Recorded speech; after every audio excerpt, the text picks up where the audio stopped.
ಪ್ರಿಯ ಸ್ನೇಹಿತರೆ, 2026 ಹೊಸ ವರ್ಷದ ಶುಭಾಶಯಗಳು. ನಾವು ಹೊಸ ವರ್ಷವನ್ನು ಸ್ವಾಗತಿಸುವ ರೀತಿ ನಾವು ಅದರ ಮೂಲಕ ಹೇಗೆ ಪ್ರಯಾಣಿಸುತ್ತೇವೆ ಎಂಬುದರ ದಾಟಿಯನ್ನು ಹೊಂದಿಸುತ್ತದೆ. ಯೆಶಾಯ 43:18-19 ಬೈಬಲ್ ಈ ರೀತಿಯಾಗಿ ಹೇಳುತ್ತದೆ: ಹಿಂದಿನ ಸಂಗತಿಗಳನ್ನು ಜ್ಞಾಪಕಕ್ಕೆ ತಂದುಕೊಳ್ಳಬೇಡಿರಿ, ಪುರಾತನ ಕಾರ್ಯಗಳನ್ನು ಮರೆತು ಬಿಡಿರಿ. ಇಗೋ, ಹೊಸ ಕಾರ್ಯವನ್ನು ಮಾಡುವೆನು.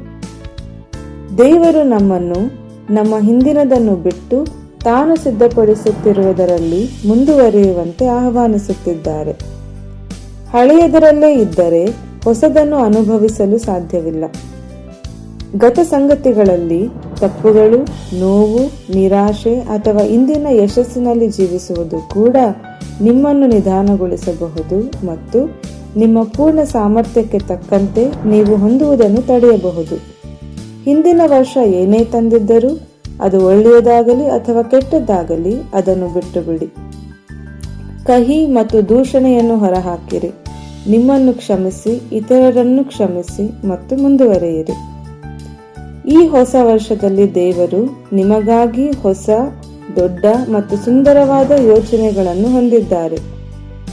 ಅನೇಕ ಬಾರಿ ನಾವು ಅವರ ಹೊಸ ಕಾರ್ಯವನ್ನು ಗುರುತಿಸಲು ವಿಫಲರಾಗುತ್ತೇವೆ, ಏಕೆಂದರೆ ಅದು ಹಳೆಯ ಕಾರ್ಯದಂತೆಯೇ ಇರಬೇಕೆಂದು ನಾವು ನಿರೀಕ್ಷಿಸುತ್ತೇವೆ. ಆದರೆ ದೇವರ ಹೊಸ ಕಾರ್ಯವು ನಿಮ್ಮ ಆರಾಮ ವಲಯದಿಂದ ಹೊರಬಂದು ಪರಿಚಯವಿಲ್ಲದ ಪ್ರದೇಶಗಳಿಗೆ ನಡೆಯಲು ನಿಮ್ಮನ್ನು ಕೇಳಬಹುದು. ನಂಬಿಕೆಯಿಂದ ಹೆಜ್ಜೆ ಹಾಕಲು ಸಿದ್ಧರಾಗಿರಿ. ಹೊಸದು ಅನಿಶ್ಚಿತವೆನಿಸಿದಾಗಲೂ, ಮಾರ್ಗವು ವಿಭಿನ್ನವಾಗಿ ಕಂಡರೂ ಸಹ ಹೊಸದಕ್ಕೆ ಹೆದರಬೇಡಿ, ಧೈರ್ಯದಿಂದ ಅದನ್ನು ಸ್ವೀಕರಿಸಿ. ದೇವರು ನಿಮ್ಮನ್ನು ಸಮೃದ್ಧಿಗೊಳಿಸಲು ಮತ್ತು ನಿಮಗೆ ಉಜ್ವಲ ಭವಿಷ್ಯವನ್ನು ನೀಡಲು ಯೋಜನೆಗಳನ್ನು ಹೊಂದಿದ್ದಾರೆ.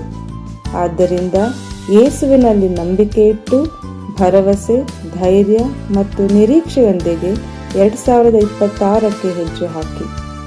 ಶುಭದಾಯಕ ಮತ್ತು ವಿಜಯದ ವರ್ಷ ನಿಮ್ಮದಾಗಲಿ.